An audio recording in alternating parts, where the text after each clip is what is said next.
जय हिंद दोस्तों, मैं रोहित उपाध्याय आज आपके अपने चैनल योगेंद्र टाइम्स पर आपका स्वागत करता हूं। आज हम बायोलॉजी के कुछ महत्वपूर्ण प्रश्न पूछेंगे जो परीक्षाओं में बहुत ही पूछे जाते हैं। आइए उन प्रश्नों के ऊपर चर्चा करते हैं। चलिए, जैसे परीक्षाओं में बहुत पूछा जाता है, पित्त रस का निर्माण कहाँ होता है? पित्त रस का निर्माण कहाँ होता है? पहला ऑप्शन यकृत में, दूसरा ऑप्शन पित्ताशय में, तीसरा ऑप्शन अग्नाशय में, चौथा ऑप्शन छोटी आंत में। छोटी आंत में। तो बताइएगा पित्त रस का निर्माण कहाँ होता है? ये परीक्षाओं में बहुत पूछा जाता है। तो पित्त रस के निर्माण की बात करें तो पित्त रस का निर्माण कहाँ होता है? यकृत में। निर्माण कहाँ होता है? यकृत में। अगर बात करें निर्माण की तो निर्माण यकृत में, किंतु अगर पेपर में पूछ ले पित्त रस कहाँ संचित होता है, पित्त रस कहाँ संचित होता है, तो संचित कहाँ होता है? पित्ताशय में। निर्माण यकृत में किंतु संचित कहाँ होता है? पित्ताशय में। अब हम बात करते हैं यकृत की। यकृत की बात करते हैं तो मानव शरीर की सबसे बड़ी ग्रंथि, मानव शरीर की सबसे बड़ी ग्रंथि, अगर पूछे मानव शरीर की सबसे बड़ी ग्रंथि बताइए तो मानव शरीर की सबसे बड़ी ग्रंथि यकृत है। अगर पेपर में पूछता है यकृत दिवस कब मनाते हैं, तो यकृत दिवस कब मनाते हैं? 19 अप्रैल को यकृत दिवस मनाया जाता है। अगर पूछे यकृत के अध्ययन को क्या कहते हैं, तो यकृत के अध्ययन को हिपेटोलॉजी कहते हैं। यकृत के अध्ययन को हिपेटोलॉजी कहते हैं। अगर बात करें यकृत की तो यकृत में सबसे अधिक पुनरुद्भवन यानी रीजनरेशन की क्षमता सबसे अधिक होती है। यकृत में पुनरुद्भवन की क्षमता सबसे अधिक होती है। पुनरुद्भवन क्या होता है? जैसे छिपकली की पूंछ कटने के बाद पुनः वापस आ जाता है, तो इस क्रिया को पुनरुद्भवन या रीजनरेशन कहते हैं। वैसे हमारे यकृत का अगर आधा भाग भी कट जाए तो 20 से 25 दिन में पुनः निर्माण हो जाता है। तो पुनरुद्भवन की सबसे ज़्यादा क्षमता किस में होती है? यकृत में। और पूछे पुनरुद्भवन की क्षमता सबसे कम किस में होती है, तो पुनरुद्भवन की क्षमता सबसे कम कहाँ होती है? यकृत में होती है। यकृत में सबसे कम होती है। अगर हम बात करें यकृत की तो पूछ सकता है मानव शरीर में यूरिया का निर्माण कहाँ होता है? यूरिया का निर्माण, यूरिया का सूत्र NH2CONH2, ये मनुष्य का क्या है? मुख्य उत्सर्जी पदार्थ है। तो ज़्यादातर बच्चे ब्रिक आंसर बताते हैं, लेकिन याद रखिएगा यूरिया का निर्माण कहाँ होता है, तो यूरिया का निर्माण यकृत में होता है। यूरिया का निर्माण कहाँ होता है? यकृत में यूरिया का निर्माण होता है। अगर आपसे पूछे मनुष्य में भोजन कहाँ संचित होता है, तो मनुष्य में भोजन कहाँ संचित होता है? यकृत में। मनुष्य में भोजन यकृत में संचित होता है। और किस रूप में होता है यकृत में भोजन संचित? तो ग्लाइकोजन के रूप में मनुष्य के शरीर में भोजन संचित होता है।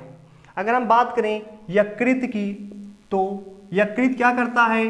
रक्त का थक्का बनाने में सहायता करता है। रक्त का थक्का बनाने में सहायता करता है। सहायता करता है। रक्त का थक्का बनाने में कौन सी प्रोटीन सहायता करती है? तो रक्त का थक्का बनाने में फाइब्रिनोजन तथा प्रोथ्राम्बिन, फाइब्रिनोजन तथा प्रोथ्राम्बिन प्रोटीन रक्त का थक्का बनाने में सहायता करती हैं। और ये दोनों प्रोटीन का निर्माण कहाँ होता है? इन दोनों प्रोटीन का निर्माण हमारे यकृत में होता है। कहाँ होता है? यकृत में। आपने देखा होगा कि शरीर से बाहर जब रक्त निकलता है तभी वो जमता है, जबकि जब तक रक्त हमारे धमनी और शिराओं में रहता है तब तक रक्त का थक्का नहीं बनता है। क्यों नहीं बनता है?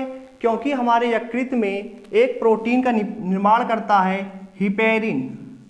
यकृत में किसका निर्माण होता है? हिपेरिन नामक प्रोटीन का निर्माण होता है। और ये हिपेरिन क्या करता है? यह हिपेरिन क्या करता है? धमनी और शिरा में रक्त का थक्का नहीं बनने देता। धमनी और शिरा में रक्त का थक्का नहीं बनने देता है। अगर हम बात करें यकृत का, तो यकृत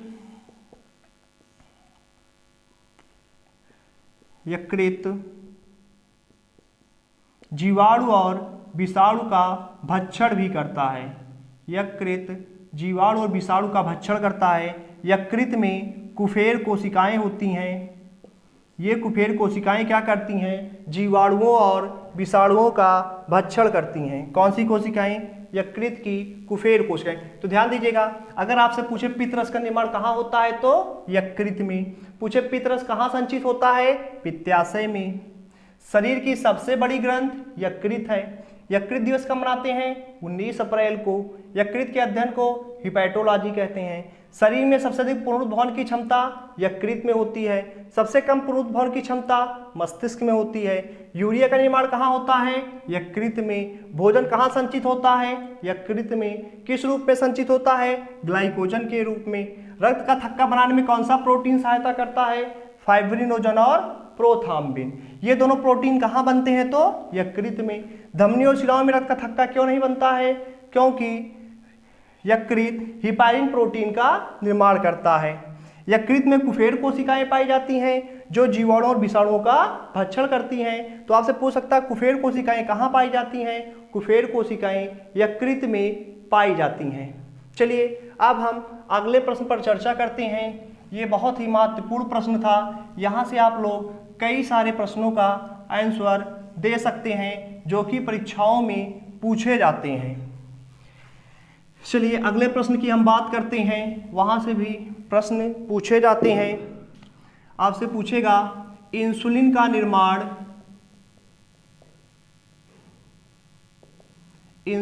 निर्माण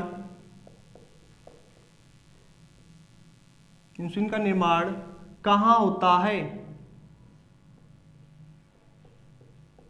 इंसुलिन का निर्माण कहाँ होता है? ऑप्शन दिया रहेगा आमाशय में,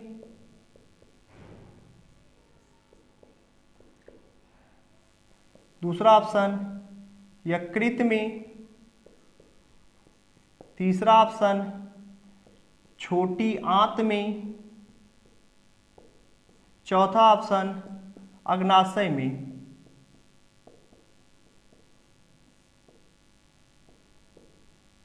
तो बताइएगा इंसुलिन का निर्माण कहाँ होता है? ये भी परीक्षाओं में पूछा गया है।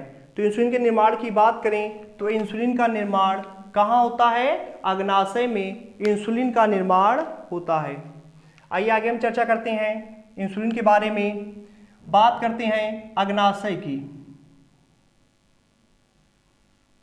अगर हम अग्नाशय की बात करें तो अग्नाशय की संरचना पत्ती के समान होती है। इसकी संरचना कैसे होती है? पत्ती के समान होती है। और इस अग्नाशय में छोटी छोटी कोशिकाएं पाई जाती हैं। कोशिकाओं का समूह होता है। इन कोशिकाओं को लैंगर-हैंस की दीपिकाएं कहते हैं। लैंगर-हैंस की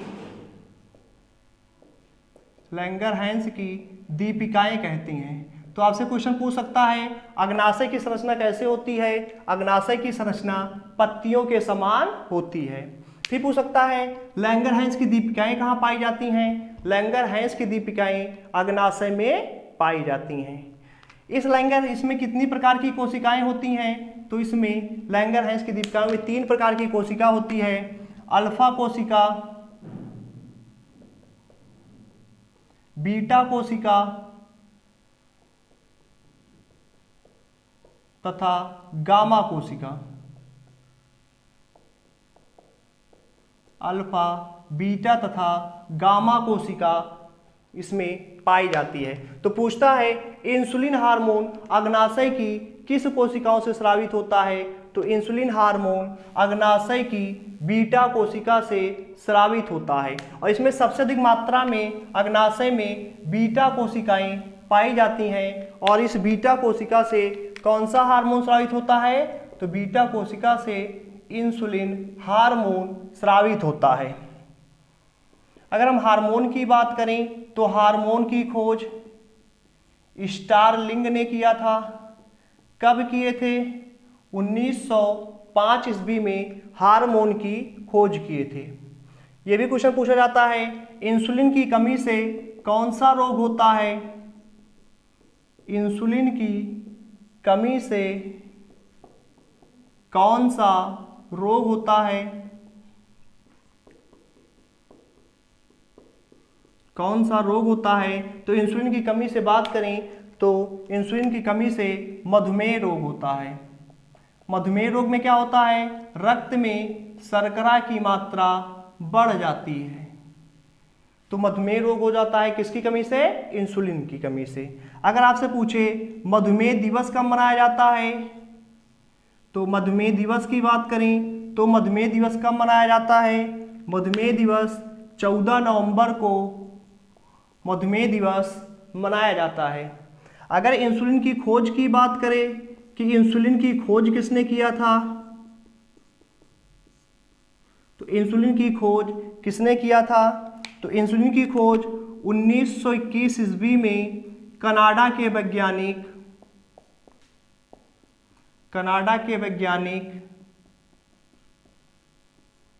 बैंटिंग तथा बेस्ट ने किया था।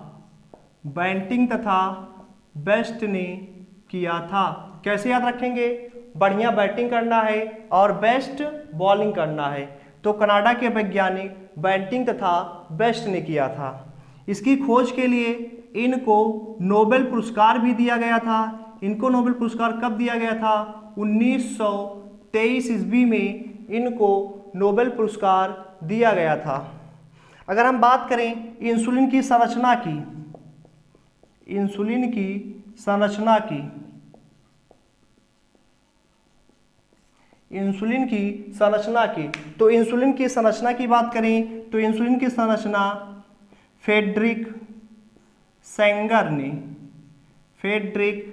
ने दिया था इंसुलिन की संरचना और इसके लिए इन्हें नोबेल पुरस्कार भी दिया गया था। इन्हें नोबेल पुरस्कार कब दिया गया था? 1958 ईस्वी में जो है फ्रेडरिक सेंगर को नोबेल पुरस्कार दिया गया था।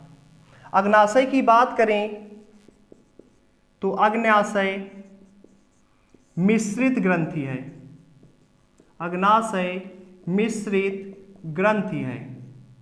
अगर पूछ ले शरीर की सबसे बड़ी मिश्रित ग्रंथि, शरीर की सबसे बड़ी मिश्रित ग्रंथि, तो हमारे शरीर की सबसे बड़ी मिश्रित ग्रंथि पूछेगा तो हमारे शरीर की सबसे बड़ी मिश्रित ग्रंथि अग्नाशय होगी। याद रखना यकृत नहीं लगाएंगे क्योंकि यकृत मिश्रित ग्रंथि नहीं है। मिश्रित ग्रंथि सबसे बड़ी पूछेगा तो यहाँ तक बच्चे कंफ्यूज हो जाते हैं। ग्रंथि पूछता है तो यकृत सही है, लेकिन मिश्रित ग्रंथि पूछेगा तो हमारे शरीर की मिश्रित सबसे बड़ी ग्रंथि कौन सी है? तो हमारे शरीर की सबसे बड़ी मिश्रित ग्रंथि अग्नाशय है। क्यों मिश्रित होती है? इसे मिश्रित ग्रंथि क्यों कहते हैं? मिश्रित ग्रंथि इसलिए कहते हैं क्योंकि ये हार्मोन का भी स्राव करती है, हार्मोन का भी स्राव करती है और साथ साथ में पाचक रस का भी स्राव करती है। इसलिए ये हमारे शरीर की सबसे बड़ी मिश्रित ग्रंथि है। जैसे पूछे सबसे बड़ी ग्रंथि कौन सी है शरीर की? सबसे बड़ी ग्रंथि, तो शरीर की सबसे बड़ी ग्रंथि यकृत होती है। शरीर की सबसे बड़ी ग्रंथि क्या होती है? यकृत। लेकिन यही क्वेश्चन अगर पूछ ले कि शरीर की दूसरी सबसे बड़ी ग्रंथि, शरीर की दूसरी सबसे बड़ी ग्रंथि, तो शरीर की दूसरी सबसे बड़ी ग्रंथि क्या हो जाएगी? अग्नाशय। शरीर की दूसरी सबसे बड़ी ग्रंथि क्या है? अग्नाशय। याद रखिएगा, कंफ्यूज मत होइएगा। शरीर की सबसे बड़ी ग्रंथि पूछेगा तो यकृत, शरीर की दूसरी सबसे बड़ी ग्रंथि पूछेगा तो अग्नाशय। लेकिन क्वेश्चन पूछता है शरीर की सबसे बड़ी मिश्रित ग्रंथि, तो शरीर की सबसे बड़ी मिश्रित ग्रंथि क्या होती है? शरीर की सबसे बड़ी मिश्रित ग्रंथि अग्नाशय होती है। शरीर की सबसे बड़ी मिश्रित ग्रंथि पूछेगा तो अग्नाशय होती है। तो यहाँ से बहुत सारे महत्वपूर्ण क्वेश्चन मिले आपको। इंसुलिन का निर्माण कहाँ होता है? अग्नाशय में होता है। लैंगरहैंस की दीपिकाएं कहाँ पाई जाती हैं? अग्नाशय में पाई जाती हैं। अग्नाशय की संरचना कैसे होती है? पत्तियों के समान होती हैं। लैंगरहैंस में कितने प्रकार की कोशिकाएं होती हैं? 3 प्रकार की, अल्फा कोशिका, बीटा कोशिका और गामा कोशिका। सबसे अधिक कौन सी होती है? बीटा कोशिका। अग्नाशय के बीटा कोशिका से कौन सा हार्मोन स्रावित होता है? इंसुलिन हार्मोन स्रावित होता है। हार्मोन की खोज किसने किया था? स्टारलिंग ने किया था। कब किए थे? 1905 में। इंसुलिन की कमी से कौन सा रोग होता है? तो इंसुलिन की कमी से मधुमेह रोग होता है। और मधुमेह दिवस पूछे कब मनाया जाता है? 14 नवंबर को। इंसुलिन की खोज किसने किया था? 1921 ईस्वी में कनाडा के वैज्ञानिक बैंटिंग तथा बेस्ट ने किया था। और इनको नोबेल कब दिया गया? 1923 में। इंसुलिन की संरचना किसने दी? फ्रेडरिक सेंगर ने। नोबेल कब दिया गया? 1958 में। शरीर की सबसे बड़ी मिश्रित ग्रंथि बताइए? तो शरीर की सबसे बड़ी मिश्रित ग्रंथि अग्नाशय होती है, जबकि शरीर की सबसे बड़ी ग्रंथि क्या होती है? यकृत होती है। और शरीर की दूसरी सबसे बड़ी ग्रंथि क्या है? अग्नाशय है। इसे मिश्रित ग्रंथि क्यों कहते हैं? क्योंकि हार्मोन और पाचक रस दोनों स्रावित करता है। चलिए, तो यहाँ से हम परीक्षाओं की दृष्टि से बहुत सारे महत्वपूर्ण प्रश्नों की हमें जानकारी हुई, जो कि परीक्षा की दृष्टि से अत्यंत महत्वपूर्ण है। चलिए, अब हम बात करते हैं अगले प्रश्न की। उम्मीद करते हैं आपको ये सारे प्रश्न पसंद आए होंगे और परीक्षाओं में यहाँ से बहुत सारे क्वेश्चन बनेंगे। चलिए, अगला बात करते हैं हम लोग, अगले प्रश्न की तरफ चर्चा करते हैं। बात करते हैं अगले प्रश्न की। तो आपसे पूछा है जठर रस का निर्माण, जठर रस का निर्माण होता है, यानी हमारे शरीर में जठर रस कहाँ बनता है? ऑप्शन दिया रहेगा मुख में, दूसरा ऑप्शन दिया रहेगा अग्नाशय में, तीसरा ऑप्शन आमाशय में, आमाशय में, चौथा ऑप्शन छोटी आंत में, छोटी आंत में। तो बताइएगा जठर रस का निर्माण कहाँ होता है? तो जठर रस का निर्माण कहाँ होता है? जठर रस का निर्माण आमाशय में। जठर रस कहाँ बनता है? आमाशय में जठर रस का निर्माण होता है। आइए अब हम बात करते हैं जठर रस के बारे में। जठर रस में 3 प्रकार के एंजाइम होते हैं, पेप्सिन, रेनिन, पेप्सिन, रेनिन और लाइपेज। पेप्सिन, रेनिन और लाइपेज, जिसमें पेप्सिन किसका पाचन करता है? प्रोटीन का। रेनिन किसका पाचन करता है? दूध का। लाइपेज किसका पाचन करता है? वसा का। तो याद रखिएगा आमाशय में किसका पाचन नहीं होता है? क्वेश्चन पूछा गया है आमाशय में किसका पाचन नहीं होता है? आमाशय में किसका पाचन नहीं होता है? तो आमाशय में देख रहे हैं प्रोटीन का पाचन होता है, दूध का पाचन होता है, वसा का पाचन होता है, लेकिन आमाशय में कार्बोहाइड्रेट का पाचन नहीं होता है। आमाशय में कार्बोहाइड्रेट का पाचन नहीं होता है। अगर बात करें कि हमारे आहार नाल में प्रोटीन का पाचन कहाँ से प्रारंभ होता है, तो प्रोटीन का पाचन आमाशय से प्रारंभ होता है। दूध का पाचन करने वाला एंजाइम रेनिन है। दूध का पाचन करने वाला एंजाइम रेनिन है। अगर आपसे पूछे आहार नाल का सबसे चौड़ा भाग, आहार नाल का सबसे चौड़ा भाग बताइए, तो आहार नाल का सबसे चौड़ा भाग आमाशय होता है। कौन सा होता है? आमाशय। पर ये अगर आपसे पूछ ले आहार नाल का सबसे लंबा भाग, आहार नाल का सबसे लंबा भाग बताइए, तो आहार नाल का सबसे लंबा भाग छोटी आंत है। छोटी आंत है जिसकी लंबाई 6 से 7 मीटर तक होती है। जिसकी लंबाई कितनी होती है? 6 से 7 मीटर। और हमारे पाचन में HCl, हमारे भोजन का पाचन में HCl अम्ल सहायता करता है। और ये HCl अम्ल भी कहाँ बनता है? तो HCl अम्ल का निर्माण भी आमाशय में होता है। HCl का निर्माण भी कहाँ होता है? आमाशय में HCl का निर्माण भी होता है। अगर हम बात करें, चलिए अब हम चर्चा करते हैं अगले प्रश्न पर। तो आपसे क्वेश्चन पूछ सकता है जठर रस कहाँ बनता है? आमाशय में। आमाशय में कितने प्रकार के एंजाइम होते हैं? 3 प्रकार के, पेप्सिन, रेनिन और लाइपेज। पेप्सिन किसका पाचन करता है? प्रोटीन का। रेनिन किसका पाचन करता है? दूध का। लाइपेज किसका पाचन करता है? वसा का।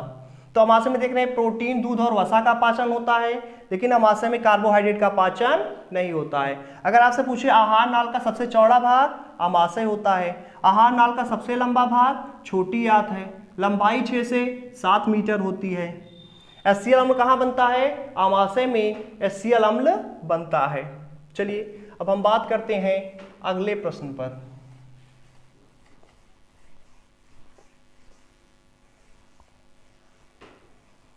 चलिए अगला प्रश्न बताइएगा, मनुष्य के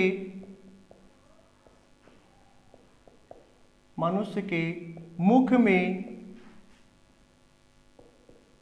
कृंतक दांतों की संख्या कितनी होती है? मनुष्य के मुख में कृंतक दांतों की संख्या कितनी होती है? ऑप्शन लिखिए, 2 होती है, ऑप्शन लिखिए 4 होती है, 8 होती है या 12। आपसे पूछा है मनुष्य के मुख में कृंतक दांत कितने होते हैं, तो मनुष्य के मुख में कृंतक दांतों की संख्या 2 होती है, 4 होती है, 8 होती है या 12 होती है। तो मनुष्य के मुख में कृंतक दांतों की संख्या 8 होती है। जैसा कि आप लोग जानते हैं मनुष्य में कितने प्रकार के दांत पाए जाते हैं? 4 प्रकार के। मनुष्य के मुख में 4 प्रकार के दांत पाए जाते हैं, कृंतक, रदनक, अग्रचर्वणक और चर्वणक। कृंतक की बात करें तो कृंतक को इंसीजर कहते हैं, रदनक को कैनाइन, अग्रचर्वणक को प्रीमोलर, चर्वणक को मोलर कहते हैं, चर्वणक को मोलर कहते हैं। तो कृंतक दांतों की संख्या कितनी होती है? कृंतक दांतों की संख्या 8, रदनक दांतों की संख्या 4, अग्रचर्वणक 8, चर्वणक दांतों की संख्या 12। कुल कितने दांत होते हैं मनुष्य के मुख में? 12 दांत होते हैं, जिसमें कृंतक दांतों की संख्या कितनी होती है? कृंतक दांतों की संख्या 8 होती है। चलिए आगे हम बात करें शरीर का सबसे कठोर भाग। शरीर का सबसे कठोर भाग बहुत पूछा जाता पेपर में। शरीर के सबसे कठोर भाग का नाम बताइए, तो शरीर का सबसे कठोर भाग दांत का एनामेल है। दांत का एनामेल, दांत का एनामेल ये शरीर का सबसे कठोर भाग है। अगर पूछे शरीर की सबसे कठोर हड्डी, शरीर की सबसे मजबूत हड्डी, शरीर की सबसे मजबूत हड्डी बताइए, तो शरीर की सबसे मजबूत हड्डी कौन सी होती है? जबड़े की हड्डी शरीर की सबसे मजबूत हड्डी होती है। जबड़े की हड्डी जल्दी टूटता नहीं है, क्योंकि हमारे शरीर की सबसे कठोर हड्डी कौन सी होती है? जबड़े की। कौन सा तत्व दांत का क्षय करता है? कौन सा तत्व दांत का क्षय करता है? यह भी परीक्षाओं में पूछा गया है कि कौन सा तत्व है जो दांत का क्षय करता है। तो दांत का क्षय करने वाला तत्व फ्लोरीन है। दांत का क्षय करने वाला तत्व फ्लोरीन है। हमारी हड्डियों में क्या पाया जाता है? तो हमारी हड्डियों में कैल्शियम और फास्फोरस पाया जाता है। हड्डियों में कैल्शियम और फास्फोरस पाया जाता है। परीक्षा में पूछा जाता है हड्डियों में या हड्डी में कितने प्रतिशत फास्फोरस पाया जाता है? हड्डी में कितने प्रतिशत फास्फोरस पाया जाता है? तो हड्डी में कितने परसेंट फास्फोरस पाया जाता है? हड्डियों में 8% फास्फोरस पाया जाता है। अगर हम दांत की बात करें तो दांत के अध्ययन को क्या कहते हैं? दांत के अध्ययन को ओडेंटोलॉजी कहते हैं। ओडेंटोलॉजी, ये भी परीक्षा में पूछा गया है। दांत के अध्ययन को क्या कहते हैं? तो दांत के अध्ययन को ओडेंटोलॉजी कहा जाता है। चलिए, यहाँ से भी महत्वपूर्ण प्रश्न पूछे जाते हैं। अगर आपसे पूछे मनुष्य में कृंतक दांत कितने होते हैं? तो कृंतक दांतों की संख्या 8 होती है।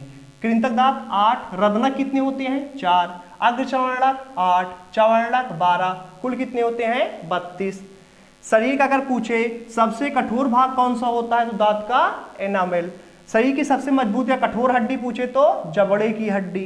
कौन सा तत्व दांत का क्षय करता है? फ्लोरीन। हमारी हड्डियों में क्या पाया जाता है? कैल्शियम और फास्फोरस। और पूरे हड्डियों में फास्फोरस कितना परसेंट होता है? तो 8%। अस्थियों के अध्ययन को क्या कहते हैं? अस्थियों के अध्ययन को ओडेंटोलॉजी कहा जाता है। तो यहाँ से भी परीक्षाओं में बहुत से महत्वपूर्ण प्रश्न पूछे जाते हैं। उम्मीद करते हैं कि ये सेशन आपको अच्छा लगा होगा। अगर आपको ये सेशन अच्छा लगे तो बताइएगा कमेंट करके, आगे भी इस दिशा में प्रयास किया जाएगा। चलिए, अब हम चर्चा करते हैं अगले प्रश्न के बारे में।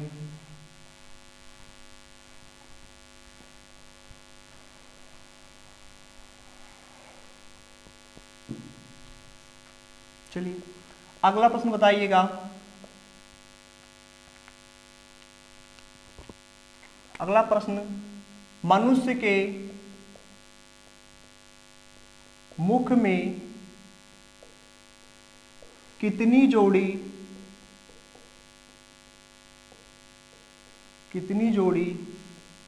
लार ग्रंथियां पाई जाती हैं?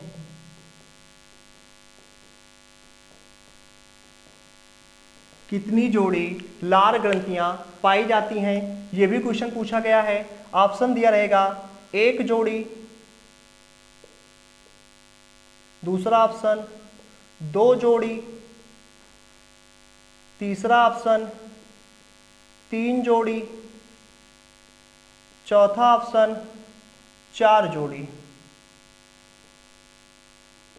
तो बताइएगा मनुष्य के मुख में कितनी जोड़ी लाल ग्रंथियां होती हैं? तो मनुष्य के मुख में 3 जोड़ी लाल ग्रंथियां होती हैं। इन 3 जोड़ी लाल ग्रंथियों से क्या स्रावित होता है? लार स्रावित होता है। क्या स्रावित होता है? लार स्रावित होता है। और पूछा जाता है लार में कौन सा एंजाइम पाया जाता है? तो लार में टाइलिन एंजाइम पाया जाता है। टाइलिन एंजाइम पाया जाता है। यह भी परीक्षा में क्वेश्चन पूछा जाता है कि लार में कौन सा एंजाइम होता है? तो लार में टाइलिन एंजाइम पाया जाता है। ये टाइलिन किसका पाचन करता है? तो ये टाइलिन स्टार्च या मंड का पाचन करने वाला एंजाइम कौन सा होता है? तो स्टार्च या पाचन का करने वाला एंजाइम टाइलिन होता है। अगर पूछ ले कैप्सूल का बाहरी आवरण किसका बना होता है? तो कैप्सूल का बाहरी आवरण किसका बना होता है? स्टार्च या मंड का बना होता है। स्टार्च या मंड का बना होता है। अगर पूछे पौधों में भोजन किस रूप में संचित होता है, पौधों में भोजन किस रूप में संचित होता है, किस रूप में संचित होता है, तो याद रखिएगा पौधे में भोजन स्टार्च के रूप में। अगर वहीं बात करें मनुष्य में भोजन किस रूप में संचित होता है, तो मनुष्य में भोजन ग्लाइकोजन के रूप में, ग्लाइकोजन के रूप में संचित होता है। पौधों में भोजन पत्तियों में संचित होता है, मनुष्य में भोजन यकृत में संचित होता है, मनुष्य में भोजन यकृत में संचित होता है। चलिए अब बात करते हैं अगले प्रश्न की।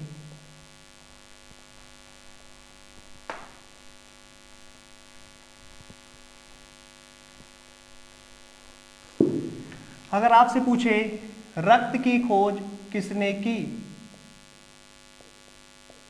रक्त की खोज किसने की,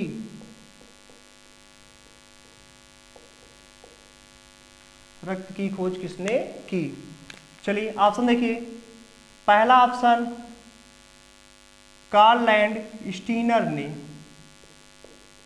कार्ल लैंड स्टीनर ने। दूसरा ऑप्शन विलियम हार्वे ने, विलियम हार्वे ने। तीसरा ऑप्शन हेल्स ने।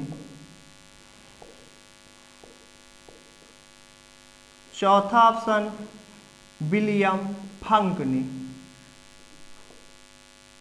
विलियम फंक ने। तो आपको बताना है रक्त की खोज किसने की। तो रक्त की खोज किसने की, रक्त की खोज विलियम हार्वे ने किया था। रक्त की खोज किसने किया था, विलियम हार्वे ने।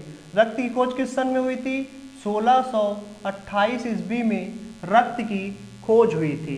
अगर यही आपसे पूछ ले रुधिर वर्ग की खोज, रुधिर वर्ग की खोज, तो रुधिर वर्ग की खोज किसने किया था, कार्ल लैंड स्टीनर ने रुधिर वर्ग की खोज किए थे। लेकिन रक्त की खोज किसने किया था, तो रक्त की खोज विलियम हार्वे ने 1628 ईस्वी में किया था। कार्ल लैंड स्टीनर की बात करें तो कार्ल लैंड स्टीनर किस देश के थे, कार्ल लैंड स्टीनर ऑस्ट्रेलिया के थे और इन्होंने मनुष्य में 4 प्रकार के रुधिर वर्ग की खोज किए थे। और कार्ल लैंड स्टीनर को रुधिर वर्ग की खोज के लिए नोबेल कब दिया गया था, तो कार्ल लैंड स्टीनर को रुधिर वर्ग के खोज के लिए नोबेल पुरस्कार 1923 ईस्वी में दिया गया था। चलिए आगे बात करते हैं। अगर पूछे रक्त कैसा ऊतक है, तो रक्त की बात करते हैं तरल संयोजी ऊतक है। रक्त हमारा कैसा ऊतक है, तो रक्त हमारा तरल संयोजी ऊतक है। संयोजी ऊतक किसे कहते हैं, जो शरीर के सभी अंगों को जोड़ता है उसे संयोजी ऊतक कहते हैं। अगर हम बात करें रक्त के पीएच मान की, तो रक्त का पीएच मान भी पेपर में बहुत पूछता है। रक्त का पीएच मान 7.4 होता है, अर्थात रक्त क्या होता है, क्षारीय होता है। रक्त क्या होता है, क्षारीय होता है। अगर हम रक्त की बात करें तो रक्त किस रंग का होता है, लाल रंग का होता है। किसके कारण होता है रक्त का रंग लाल, तो मनुष्य में रक्त का रंग लाल हीमोग्लोबिन के कारण होता है। किसके कारण होता है, हीमोग्लोबिन के कारण मनुष्य के रक्त का रंग लाल होता है। रक्त के अध्ययन की बात करें तो रक्त के अध्ययन को क्या कहते हैं, तो रक्त के अध्ययन को हीमेटोलॉजी कहते हैं। रक्त के अध्ययन को हीमेटोलॉजी कहा जाता है। रक्त के अध्ययन को क्या कहते हैं, हीमेटोलॉजी कहा जाता है। अगर हम बात करें एक स्वस्थ व्यक्ति के शरीर में कितना रक्त होता है, तो एक स्वस्थ व्यक्ति के शरीर में 5 से 6 लीटर रुधिर पाया जाता है, जो उस व्यक्ति के शरीर के भार का 7 से 8% होता है। अगर हम बात करें महिलाओं में, तो पुरुषों की तुलना में महिलाओं में आधा लीटर रुधिर कम पाया जाता है। महिलाओं में 500 ml रुधिर पुरुषों की तुलना में कम पाया जाता है।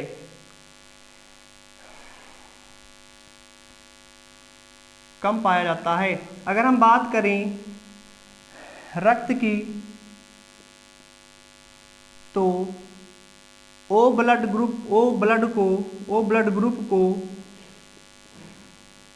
सर्वदाता तथा AB ब्लड ग्रुप को सर्वग्राही कहते हैं। AB ब्लड ग्रुप को सर्वग्राही कहते हैं। O ब्लड ग्रुप सभी को रक्त दे सकता है, इसलिए इसे सर्वदाता, तथा AB सबसे रक्त ले सकता है, इसीलिए इसे सर्वग्राही कहा जाता है। चलिए आगे हम बात करते हैं रुधिर दाब की। तो रुधिर दाब की खोज पूछ ले तो रुधिर दाब की खोज किसने किया था? हेल्स ने। रुधिर दाब के मापने का यंत्र का क्या नाम है? तो रुधिर दाब मापने के लिए रुधिर दाब को ज्ञात करने के लिए स्फिग्मोमैनोमीटर का प्रयोग करते हैं। किसका प्रयोग करते हैं? रुधिर दाब को ज्ञात करने के लिए स्फिग्मोमैनोमीटर का प्रयोग करते हैं। एक स्वस्थ व्यक्ति का रुधिर दाब कितना होता है? यह भी क्वेश्चन पूछा गया है। एक स्वस्थ व्यक्ति का रुधिर दाब, तो एक स्वस्थ व्यक्ति का रुधिर दाब 120/80 mmHg होता है। एक स्वस्थ व्यक्ति का रुधिर दाब 120/80 mmHg होता है। यह भी क्वेश्चन पेपर में पूछा गया है। अगर हम बात करें एक स्वस्थ व्यक्ति के शरीर का तापमान, एक स्वस्थ व्यक्ति के शरीर का तापमान कितना होता है? तो एक स्वस्थ व्यक्ति के शरीर का तापमान 37°C या फिर 98.6 फ़ारेनहाइट होता है। अगर आपसे पूछे किस जीव के शरीर का तापमान सबसे अधिक होता है? किस जीव के शरीर का तापमान सबसे अधिक होता है? तो किस जीव के शरीर का तापमान सबसे अधिक होता है? बकरी के शरीर का तापमान सबसे अधिक होता है, लगभग 39.9 बकरी के शरीर का तापमान होता है। तो चलिए दोस्तों, आज के सेशन में इतने ही प्रश्नों की चर्चा करते हैं। आप अपने कमेंट बॉक्स में ज़रूर लिखिएगा कि आपको ये सेशन कैसे लगा। आगे चर्चा हम अगले क्लास में करेंगे।